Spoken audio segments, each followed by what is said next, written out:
LKG నుంచి master degree వరకు 25 years education పొందినా కూడా మనం సంపాదించిన డబ్బుని ఎలా మేనేజ్ చేయాలో ఎంతో మందికి తెలియదు. అందుకే డబ్బు వాళ్ళని కంట్రోల్ చేస్తుంది. దీనివల్లే బ్యాడ్ లోన్స్, ఈఎంఐ ట్రాప్లో చిక్కుకుంటారు.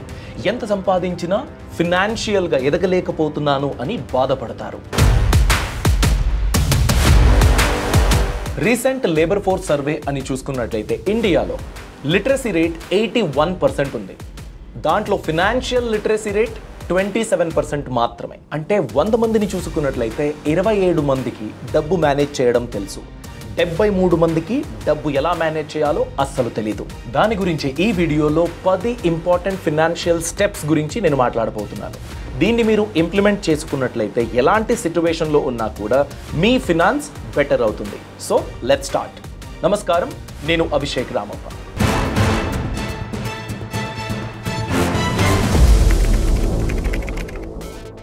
Step number 1, goal based investment. మీ ఫినాన్స్ బెటర్ అవ్వాలంటే సేవింగ్స్ మాత్రమే సరిపోదు, తప్పకుండా మీరు ఇన్వెస్ట్మెంట్ చేయాల్సిందే. బట్ ఆ ఇన్వెస్ట్మెంట్కి ఒక క్లియర్ డిఫైన్డ్ గోల్ ఉండాలి. పిల్లల ఎడ్యుకేషన్, స్వంత ఇంటి కళ, రిటైర్మెంట్ ఇలాంటి లాంగ్ టర్మ్ గోల్స్ అవ్వచ్చు. ఒక సెకండ్ హ్యాండ్ కారు, ఒక మంచి బైకు, ఇలా షార్ట్ టర్మ్ గోల్స్ అవ్వచ్చు. ఇలా short term, mid term, long term అని క్లాసిఫై చేసుకోవాలి. 3 ఇయర్స్ కన్నా ముందు మీ కళ నెరవేర్చుకోవాలంటే అది షార్ట్ టర్మ్ గోల్ అవుతుంది. అదే మీరు 3 to 7 ఇయర్స్ టైం ఫ్రేమ్లో ఈ కళ నెరవేరాలి అని ప్లాన్ చేస్తూ ఉంటే అది మిడ్ టర్మ్ గోల్. 7 ఇయర్స్కి పైన ఒక టైం ఫ్రేమ్ మీరు ప్లాన్ చేస్తున్నారంటే అది లాంగ్ టర్మ్ గోల్ అవుతుంది. అందుకే మీరు పెడుతున్న ఇన్వెస్ట్మెంట్ ఎలాంటి గోల్ గురించి అనే క్లారిటీ మీకు తప్పకుండా ఉండాలి. ఎంతో మంది షార్ట్ టర్మ్ గోల్ గురించి ఈక్విటీస్ లాంటి రిస్కీ అసెట్ క్లాస్లో పెడతారు. అలా చేయకూడదు. ఈక్విటీస్ మంచి రిటర్న్స్ ఇచ్చే అవకాశం ఉంటుంది, అది లాంగ్ రన్లో. ఇలా ప్రాపర్గా చూస్ చేసుకుని మీ గోల్కి తగ్గట్టుగా ఇన్వెస్ట్మెంట్ పెట్టాలి. స్టెప్ నెంబర్ 2, ఎలాంటి గోల్ మీరు చేసినా ఇన్ఫ్లేషన్ అనే ఒక ఎఫెక్ట్ గురించి మీరు తప్పకుండా ప్లాన్ చేసుకోవాలి. ఎందుకంటే ఇప్పుడు 1 lakh రూపీస్ ఉంటే ఆ గోల్ నెరవేరుతుంది అనుకున్నట్లయితే 5 ఇయర్స్ తర్వాత ఆ 1 lakh సరిపోదు. మీరు ఎక్కువ డబ్బుని స్పెండ్ చేయాల్సి ఉంటుంది. ఎందుకంటే మనీ యొక్క పర్చేసింగ్ పవర్ అనేది తగ్గుతూ వెళ్తుంది. ఇప్పుడు ఇండియాలో 8% వరకు ఇన్ఫ్లేషన్ ఉంది. నా దగ్గర 2025లో 1 lakh రూపీస్ ఉంది. ఈ ₹1,00,000 నెక్స్ట్ 5 సంవత్సరాల్లో ఎంత వాల్యూ కోల్పోతుంది? 2025లో 1 lakh ఉంది, 2030లో అని చూసుకున్నట్లయితే 65,900 రూపీస్ అవుతుంది. అంటే 34% ఆఫ్ పవర్ని అది కోల్పోయింది. అదే 2035 అని చూసుకున్నట్లయితే నెక్స్ట్ 10 ఇయర్స్లో ఇప్పుడు నా దగ్గర ఉన్న 1 lakh రూపీస్ 43,400 రూపీస్ అవుతుంది. అంటే ఆల్మోస్ట్ 57% పవర్ని కోల్పోయింది. ఈ ₹1,00,000 2040కి అంటే నెక్స్ట్ 15 ఇయర్స్లో జస్ట్ 28,630 రూపీస్ అవుతుంది. 71% వరకు పవర్ని కోల్పోయింది. అదే 2045 అని చూసుకున్నట్లయితే ఇక్కడ నుంచి 20 ఇయర్స్ తర్వాత 18,800 రూపీస్ అవుతుంది. 81% వరకు పవర్ కోల్పోయింది. 2050 నెక్స్ట్ 25 ఇయర్స్లో 12,400 రూపీస్ అవుతుంది. అంటే ఈనాటి 1 lakh రూపీస్ 25 ఇయర్స్ తర్వాత జస్ట్ 12,000 రూపీస్ అండి. అందుకే పెద్ద క్యాష్ ఉంది, బ్యాంక్ బ్యాలెన్స్ ఉంది అని సంబరపడకండి. ఇన్ఫ్లేషన్తో లెక్కించి ఈ డబ్బు సరిపోతుందా, దాన్ని బేస్గా పెట్టుకుని గోల్ అమౌంట్ మీరు డిసైడ్ అవ్వాలి. అయితే దీనికి సొల్యూషన్ ఏంటి? ఇన్ఫ్లేషన్ 8% అయితే 8% కన్నా ఎక్కువ రిటర్న్స్ ఇచ్చే ఎలాంటి ఇన్వెస్ట్మెంట్ అయినా మీ రిస్క్ ప్రొఫైల్కి తగ్గట్టుగా మీరు ఎంచుకోవాలి. స్టెప్ నెంబర్ 3, ఇన్వెస్ట్మెంట్ని వీలైనంత త్వరగా మీరు స్టార్ట్ చేయాలి. ఫర్ ఎగ్జాంపుల్ ఇద్దరున్నారు, Shyam, Siri. Shyam age 20 years, Siri age 35 years. Shyam 20 years ఉన్నప్పుడే జాబ్కి చేరుకున్నాడు. ఎవ్రీ మంత్ 5,000 రూపీస్ నెక్స్ట్ 20 ఇయర్స్కి ఎస్ఐపి పెట్టాడు. సో అట్ 12% ఇంట్రెస్ట్ రేట్ అని చూసుకున్నట్లయితే శ్యామ్ దగ్గర 20 ఇయర్స్ తర్వాత ఉన్న కార్పస్ 47.7 lakhs, అంటే దాదాపు 48 లక్షల రూపాయలు. అదే సిరి చాలా లేట్గా స్టార్ట్ చేసింది. ఏజు 35 ఇయర్స్, ఎవ్రీ మంత్ శ్యామ్కి డబుల్ ఇన్వెస్ట్మెంట్ అంటే 10,000 రూపీస్ ఎవ్రీ మంత్ పెట్టింది. నెక్స్ట్ 10 ఇయర్స్ ఇన్వెస్ట్మెంట్ పెట్టింది. సో 10 ఇయర్స్ తర్వాత సిరి దగ్గర ఉన్న ఈ ఇన్వెస్ట్మెంట్ అట్ 12% రిటర్న్స్ ఎంత కార్పస్ని బిల్డ్ చేసింది?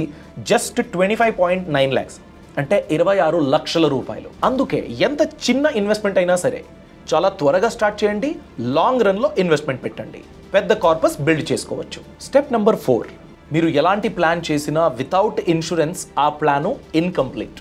ఎమర్జెన్సీ సిచ్యువేషన్ని మేనేజ్ చేయాలంటే హెల్త్ ఇన్సూరెన్స్ టర్మ్ ఇన్సూరెన్స్ కంపల్సరీగా మనం ప్లాన్ చేసుకోవాలి. ఫర్ ఎగ్జాంపుల్ 30 ఏళ్ల ఒక వ్యక్తి అండి, పెద్దగా ఏం జబ్బులు లేవనుకోండి, 700 to 750 rupees every month pay చేస్తే 1 crore రూపీస్ కవరేజ్ దొరుకుతుంది.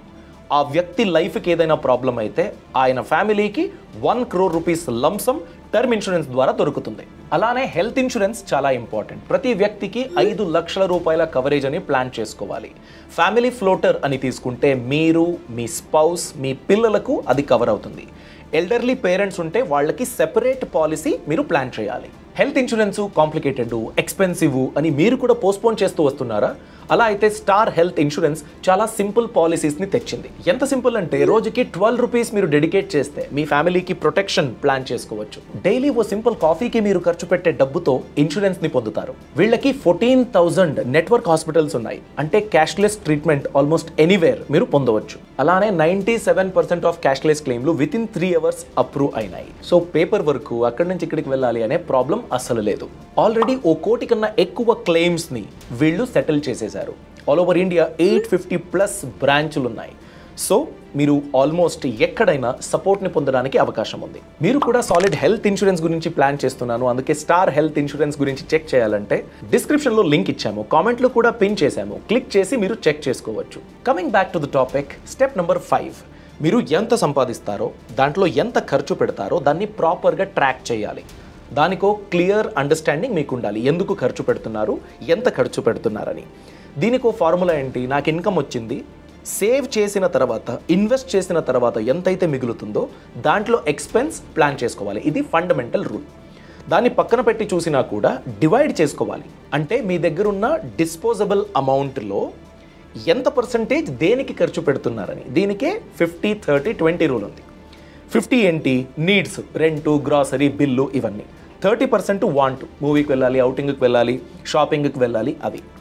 మిగిలిన 20% సేవింగ్స్ మరియు ఇన్వెస్ట్మెంట్.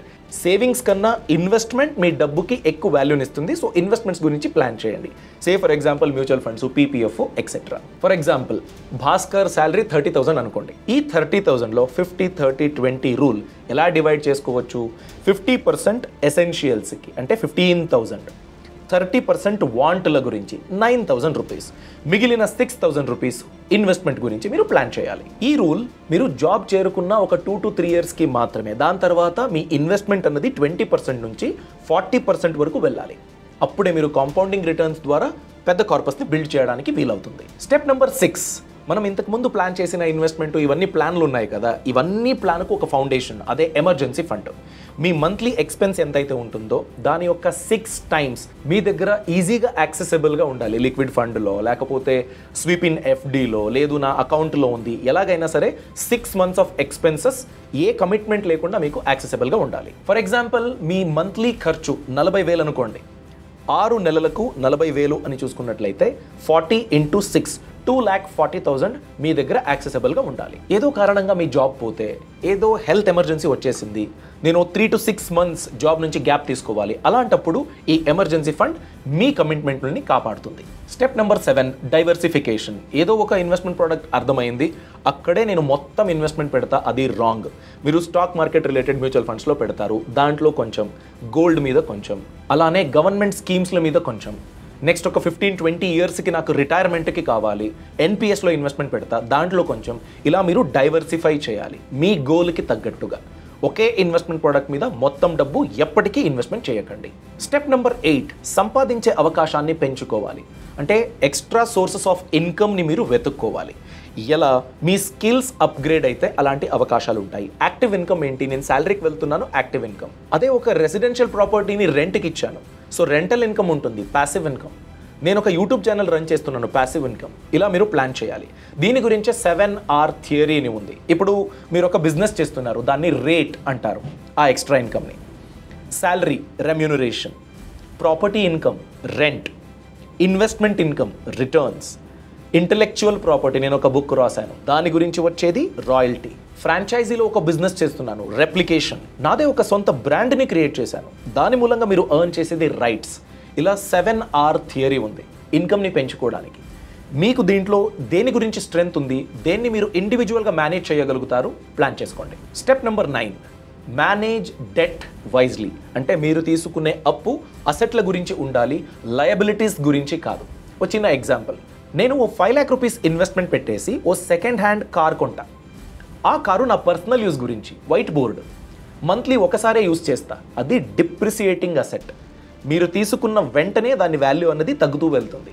అదే 5 lakhs పెట్టి మీరు కొనుక్కున్న కార్ ఎల్లో బోర్డ్ అయితే, ఏదో ఒక ఆఫీస్కి లీజ్కి ఇచ్చినట్లయితే అది మీకు ఇన్కమ్ జనరేట్ చేస్తుంది. అది అసెట్. సో అసెట్ గురించి మీరు లోన్ తీసుకోవచ్చు, లయబిలిటీస్ గురించి కాదు.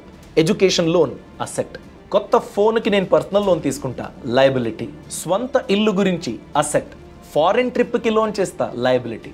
ఇలా అసెట్ల గురించి ప్లాన్ చేయండి. సింపుల్గా దీనికో రూల్ పాటించండి. మీ శాలరీ ఎంతైతే ఉంటుందో ఇన్ హ్యాండ్ శాలరీ, దాంట్లో 30 to 35% కన్నా ఎక్కువ ఈఎంఐ లోడ్ అస్సలు ఉండకూడదు. మీ శాలరీ 1 lakh రూపీస్ అయితే 35,000 కన్నా ఎక్కువ లోన్ గురించి మీరు ఎప్పటికీ ప్లాన్ చేసుకోవద్దు. ఇలా స్మార్ట్గా మీ లోన్స్ని మేనేజ్ చేయండి. స్టెప్ నెంబర్ 10 అండి, మీ దగ్గర ఎంత చిన్న అసెట్ ఉన్న ప్రాపర్టీ ఉన్నా కూడా విల్ అన్నది చాలా ఇంపార్టెంట్. మీరు లేకపోతే మీ ఫ్యామిలీలో ఎవరు ఆ ప్రాపర్టీని పొందాలి అనే విషయం గురించి మీకు క్లారిటీ ఉండాలి. ఆ క్లారిటీ ఫ్యామిలీ మెంబర్స్కి మీరు కమ్యూనికేట్ చేయాలి. ఎలాంటి ఫినాన్షియల్ డిసిషన్ అయినా, గోల్ అయినా సరే ఫ్యామిలీతో డిస్కస్ చేసి మీరు డిసిషన్ తీసుకుంటే మీకు ఎక్కువ స్ట్రెంగ్త్, సపోర్ట్ అన్నది దొరుకుతుంది. లాస్ట్లీ, మీరు పెట్టిన ఇన్వెస్ట్మెంట్లకు నామినీని యాడ్ చేయడం అస్సలు మర్చిపోవద్దు. మీరు లేకపోతే మీ డబ్బు ఎవరికి చేరాలి అనేది నామినీని మీరు అసైన్ చేసినట్లయితే క్లియర్గా డిఫైన్ అవుతుంది. మీరు ధనవంతులు అవ్వాలంటే, మీ డబ్బు మీ గురించి పని చేయాలంటే ఇప్పుడు మనం డిస్కస్ చేసిన ఈ 10 స్టెప్పుల్ని ప్లాన్ చేసి ఇంప్లిమెంట్ చేయాలి. ఈ మొత్తం స్టెప్కి ఫౌండేషన్లా ఇన్సూరెన్స్ని మీరు ప్లాన్ చేసుకోవాలి. దాని గురించి స్టార్ హెల్త్ ఇన్సూరెన్స్ని చెక్ చేయండి. డిస్క్రిప్షన్లో లింక్ ఉంది, పిన్డ్ కామెంట్లో కూడా లింక్ ఇచ్చాను, క్లిక్ చేసి చెక్ చేయండి. Thanks for watching. All the best. Boss Wala. Be the boss.